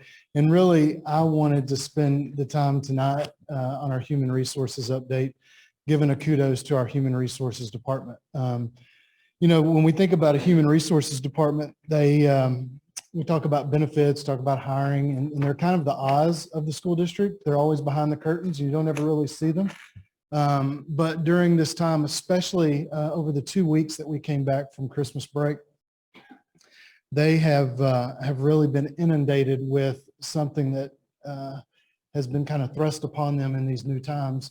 And that's dealing when an employee calls in and they're not feeling well, this process that they have to go through, whether it be paperwork or phone calls, or just a plethora of things to make sure that our students and our staff continue to be safe. And so that team of it's been headed up by Marcy Hambrick, who's here, and our Director of Human Resources, her team of Cheryl Perez, Jerry Elsing, and our newest member, Terry Martin. These ladies have done a phenomenal job of making sure that we follow our processes, protocols, procedures to make sure, like I said, our students stay safe, our staff really stay safe. On top of that, and she doesn't know that I know this, but I got a text from Jerry Elsing tonight. They continue to make sure that they hone their craft and they become better at what they do. And I'm going to say this wrong, so I'm going to bring up this text message. But Dr. Hambrick, she's just recently passed her Human Capital Leader in Education exam, which provides another level of certification for her. But even more so, and I know she's very proud of that, but she also gets to serve and support our kids, our staff at another level too. So the more they grow, the more our staff grows, the more our students grow, and the better off our student and staff community are. So she didn't know that I knew that, but I wanted to congratulate her on her most recent passing of her exam and her newest certification. So, and that's a really huge deal for her.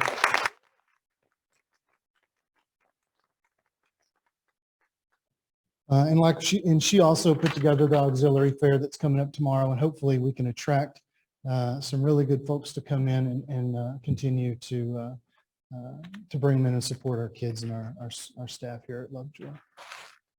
So then I'll move over to our student services update.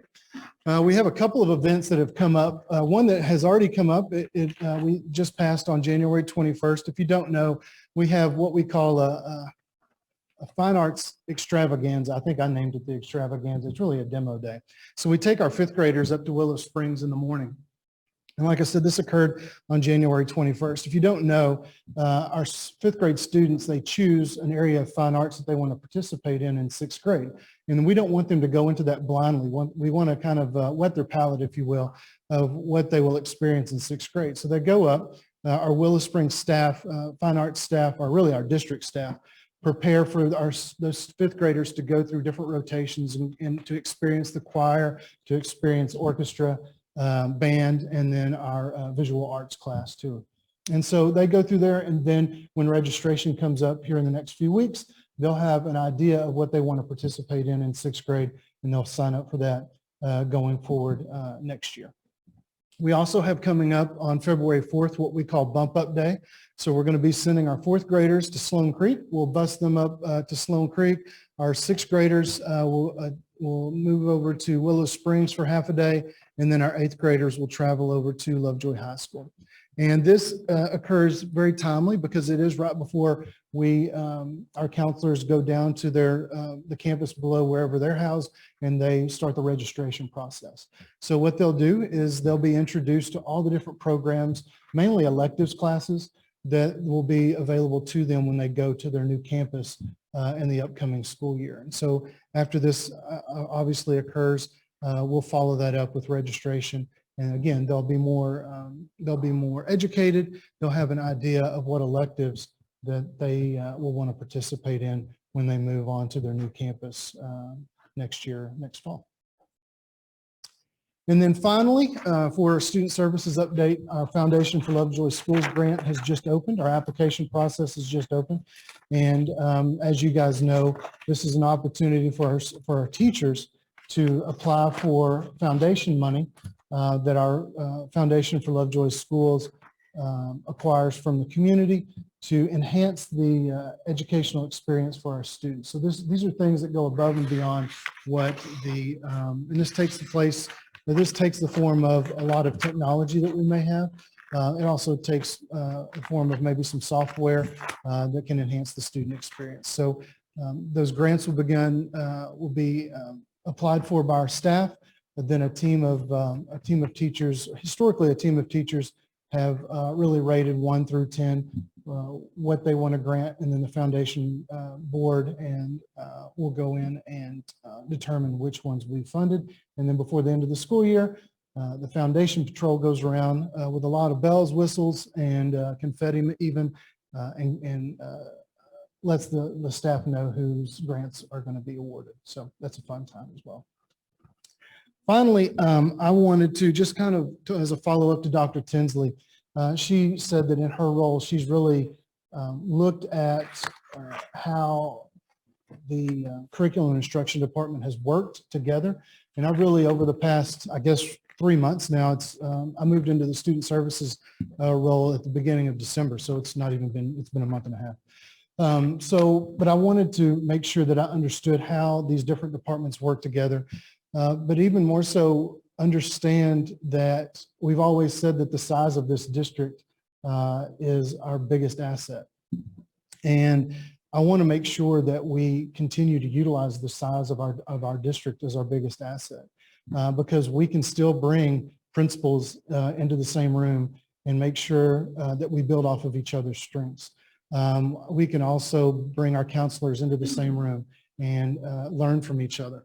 And so just kind of a bird's eye view of what we'll be doing moving forward. We have a lot of departments that may have been feeling like they've been working on an island, and we want to begin giving them support. So meeting with those, each and every department, such as safety and security, athletics, fine arts, meeting with them every couple of weeks to make sure that they're not feeling like that they're on an island. And they do have the support from central office to be able to do the best work that they can do. They have a lot of weight, they have a lot of responsibilities on their shoulders, and they shouldn't have to make those decisions on their own. Another example of that would be our counseling department. We have some really, really great counselors, and they all have different strengths, and they all have different areas that they can improve upon, and they can feed off of those things. The state has just instituted what they call the Texas Model for Comprehensive School Counseling Programs. And really that defines what a school counselor is supposed to do and how they're supposed to spend their time. And there's 4 different criteria that they have really defined on how to do that. We have some counselors in each one of those 4 areas that are really, really strong. And we have some counselors in each of those 4 areas that those are some growth opportunities. So it would be really, really not smart of us to expect a teacher to go out and find professional development on their own outside of the district when we have people inside of the district that they can learn from, they can grow from. Not only that, they can build relationships with inside of our district, so they can just pick up the phone or hop in their car and go visit a counselor that's inside of our district. So those are some opportunities I think that we've been missing that can really benefit the growth of our staff in some different areas, and the counseling department was just one of them. So that's all I wanted to share. So any questions that you have, I'd be happy to answer. I wanted to just comment on that. It's funny you bring that up because we forget if we've been in Lovejoy our whole time, right? Either as a teacher or a parent or a student, whatever, that our size is an advantage. You meet people that have worked in large districts and they talk about elementary number 23 and 47 and trying to go to 5 football games in one night because you have 5 high schools. So it's cool we have the connection here. And I would hate for us to miss out on those opportunities because that is why a lot of people want to come here. And we forget that because it's all we know and we sort of just are used to it. So I love that you're tapping into that and not letting that get lost because I think that is a huge asset for us. So great job. Sometimes we feel like we have to reinvent the wheel when all we have to do is pick up the phone and call the person that works down the street from us. Thank you.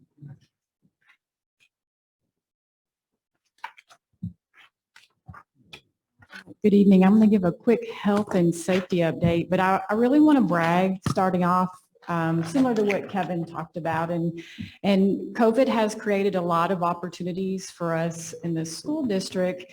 And there's so much that has gone on to make things seamless for students and for staff. And so I want to first start out with our campus administrators who have jumped in with both feet when we've had staff out and students out, and they've led it very graciously. Our content coordinators and other staff from the campus, from the administration have jumped in to help cover classes when we needed to make sure that instruction continued to go on and teachers were out. Our teachers have been fabulous. And really, they have jumped in and said, look, we can split classes. We can do this with a happy heart. And last but not least, our nurses who are really on the front line dealing with the students, not only from a COVID perspective, but we have students that have different medical needs on a day-to-day basis. The phone calls that they take care of, the paperwork that they are up at really crazy hours trying to keep it all together. So I do want to just say thank you because there's a lot of pieces that have been able to make things work that really goes unnoticed, but it's really taken a collaborative effort for that to work. I'll continue to do my quick update. Oops. I'm going to go a little bit out of order, but our dashboard continues to be updated. And again, I just talked about the work that everybody does. That takes a very concerted effort. HR, again, was highlighted, and they're definitely a huge part of it because we update on where the staff percentage is, and we also update the student side. So that's the campus helping to give us that information. Last week was a week that we had a lot of numbers. I am happy to say that if you had a chance to look at it, we are trending down today. I believe we ended on the student side about 5% overall for the district as of Friday, and we are at 3.7 today. And so we are thankful for that because we love to have students in the classroom with getting that instruction, hearing that. The other part our teachers have to keep up with is the amount of students that are out trying to figure out who to catch up where and how long they've been out. And they've been gracious with a happy heart. So we'll continue. If you have questions about the dashboard, it is updated daily. Sometimes it takes a little bit longer, and that's really because the campuses are running at full steam trying to go through all of the information and make sure that we have accurate data. Return policies on there. We have received a lot of questions actually coming back from winter break. So CDC made some changes on how long someone could be out based off being lab positive. We received information from the commissioner from the Texas Education Agency that allowed the school district to make that adjustment to the 5 days versus 10 days where it was. We thought that on our call with him on January 7th, that he alluded to a potential upcoming change for students, and we were hoping it was going to happen the following week. And we were sadly mistaken because he did not give us any new information. So right now, still students, if they are lab positive, they are out for 10 days. That's following the rules from the Department of State and Health Services. And so again, sometimes it gets a little bit confusing because our parents may get information from their provider, their medical provider, that does not have to follow what TEA guidance is, and their medical provider is following CDC's guidance. So as soon as we get new updated information, again, he being the Commissioner of Education, continues to say that we'll get some updated information. As a district, what we do is look at that and then put that into practice and share that communication out to families so they know what to expect. Continuing, it's always that partnership. If our parents, just like we ask staff to stay home if they're sick or they have any symptoms that could be contagious, we want to continue to reference on our health and safety measures a portion of the website, our daily parent checklist. And so if there's any questions, the campus administrators can definitely help, and as well as our nurses. But we do appreciate parents being mindful if their students do have symptoms that could be contagious, that they keep them at home and their teachers will work with them upon their returning. I mentioned a few months ago, the district did receive rapid tests to be able to test staff. And that was guidance that the Texas Education gave us to look at when staff are returning from a household member, close contact, or a potential close contact in the classroom, and they had no symptoms, so they were asymptomatic, that we can test them and have them return in the classroom. The benefit of that, having that strong instructional piece from the teacher of record, is always a benefit to students.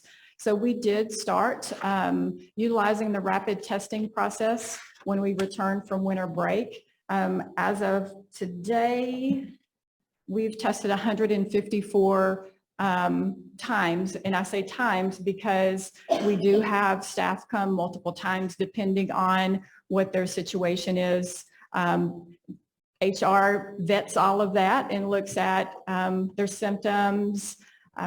There's some pathway that we have to look at if they're vaccinated versus not. Again, that's TA's language that they have to work through. So as of now, we've been able to test 154 times, and thankfully a high percentage of those are negative. And so then we're able to have teachers be able to come back into the classroom, which is really, really, really nice. Questions on anything around health and safety?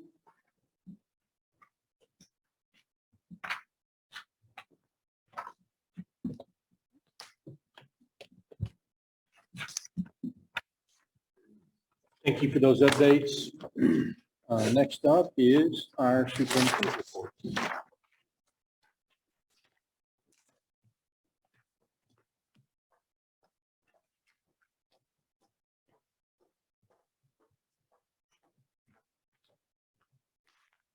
Thank you, board.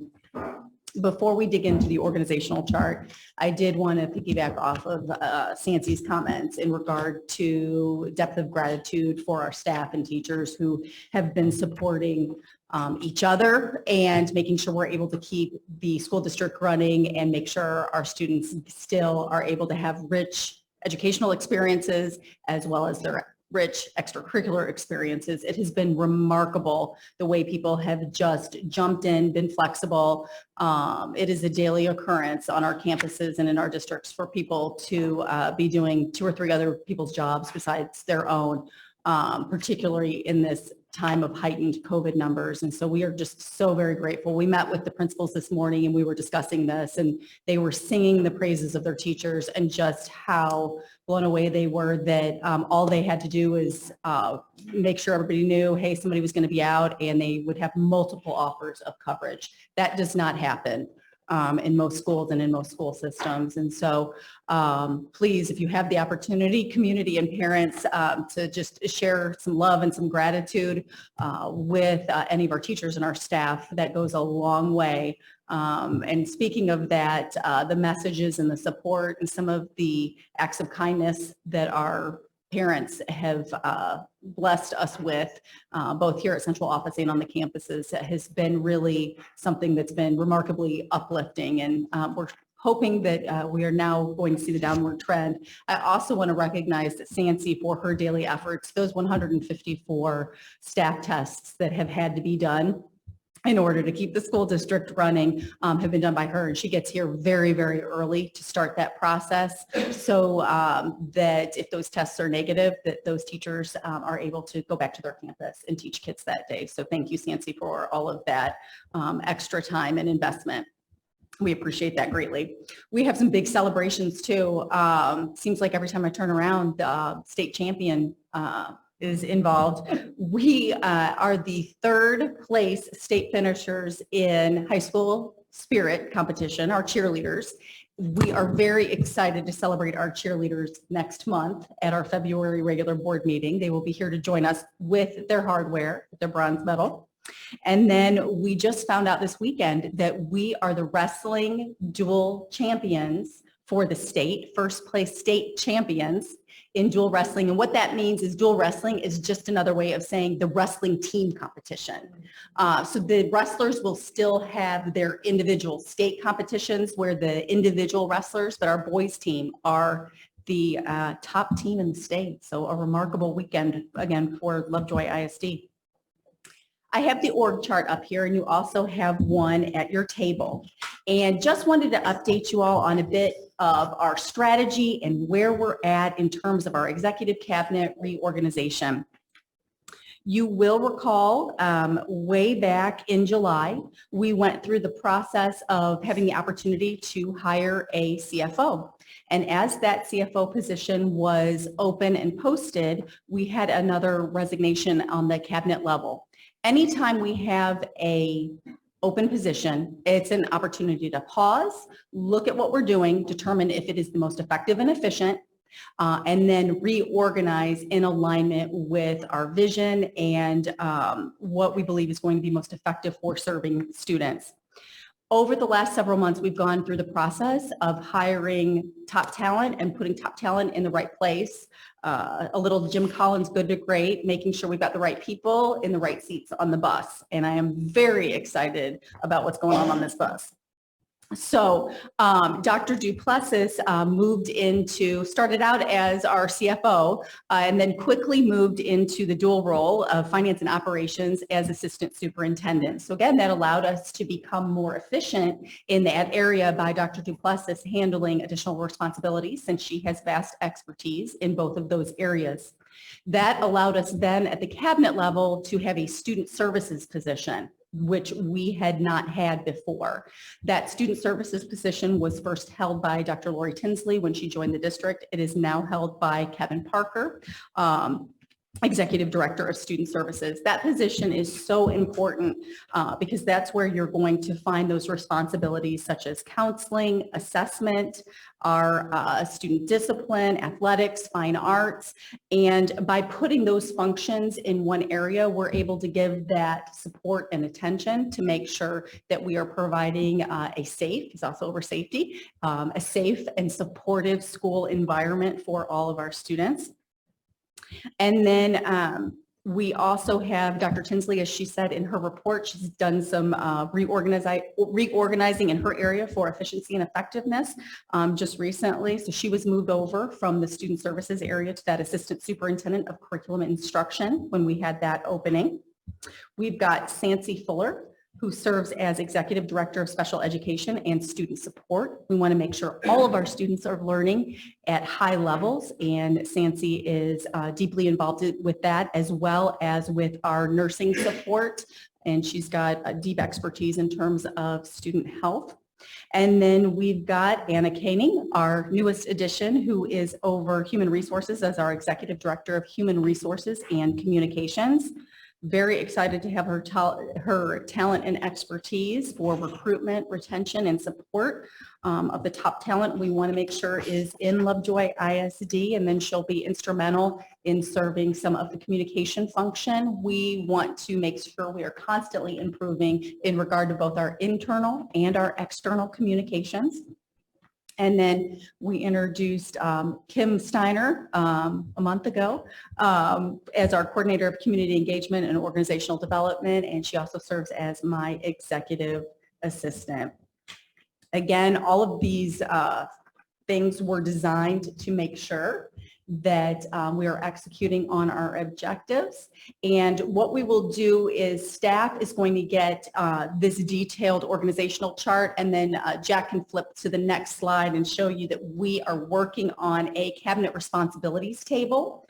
We will send this out to staff this week, and then at the end of the week, in Connect with Katie, we will make sure that this is sent out to our community so that folks know who is responsible for what, and they really understand the reorganization that has happened. Because one of our key responsibilities as an executive cabinet is to make sure that we are providing the communication and the support for all of our stakeholders, and most especially for our campuses, because that's where our students are directly served.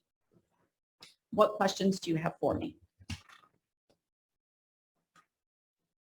I think you already mentioned it, but it wouldn't hurt to say again that through these opportunities, they come not at a cost increase as well.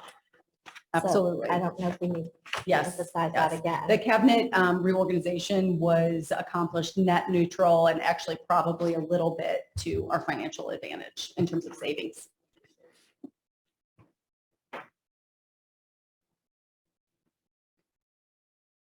Other questions? Thank you. Thank you for those reports tonight, everyone. We appreciate it.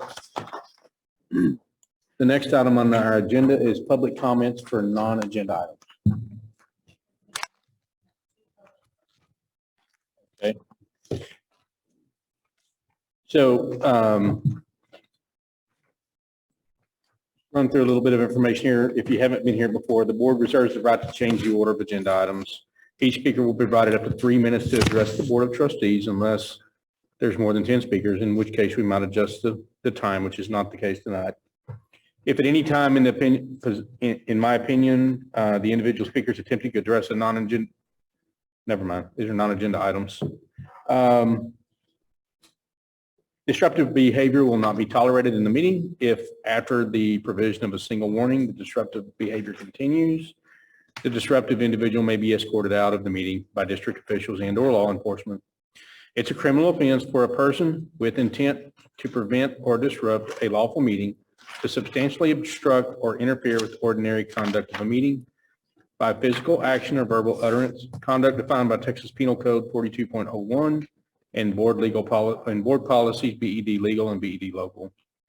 Failure to yield the podium at the conclusion of the time allotted to the speaker at public comment constitutes disruptive action and will be addressed accordingly. Comments made by the Board of Trustees by meeting attendees and/or speakers outside of the designated public comment period during a meeting constitute a disruption. Specifically, the board does not engage with a public comment participant. We may, at our discretion, wish to present factual information. The board may also refer a speaker to a staff member who may have authority over an issue. For specific complaints or concerns, speakers are encouraged to utilize the district's appropriate grievance procedure and policy set forth in board policies, FNG local, DGBA local, and GF local. All right. Can you call our first speaker, please? Rouget. Mark Brugge.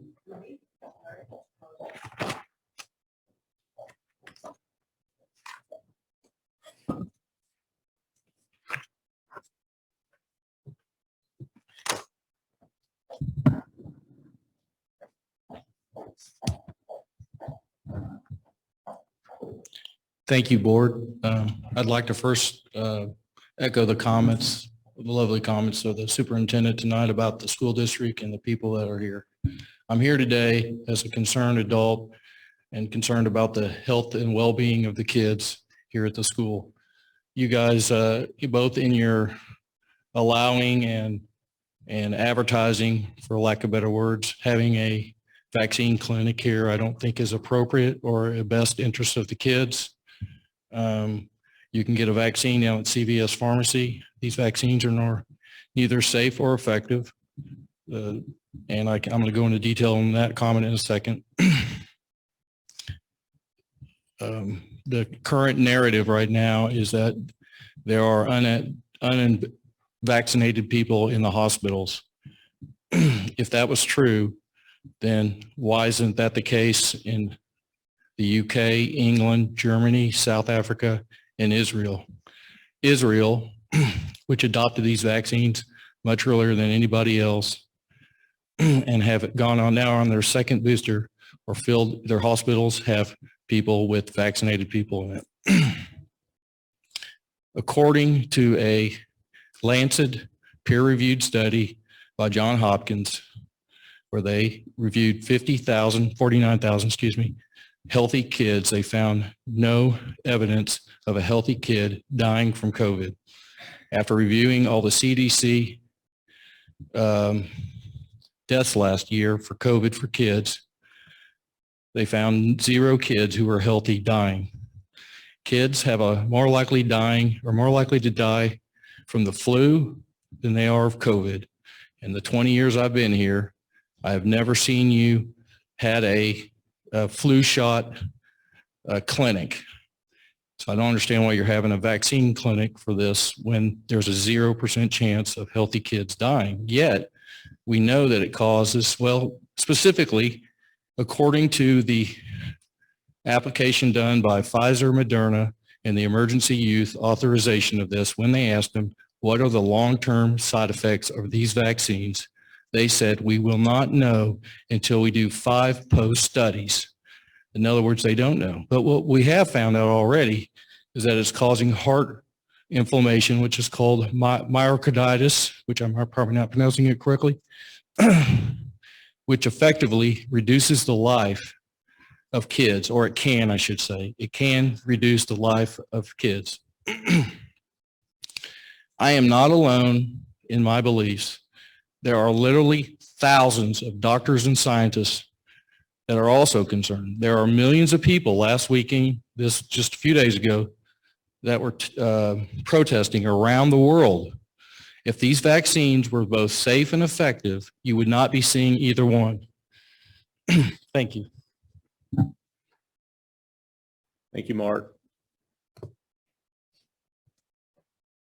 Our next speaker.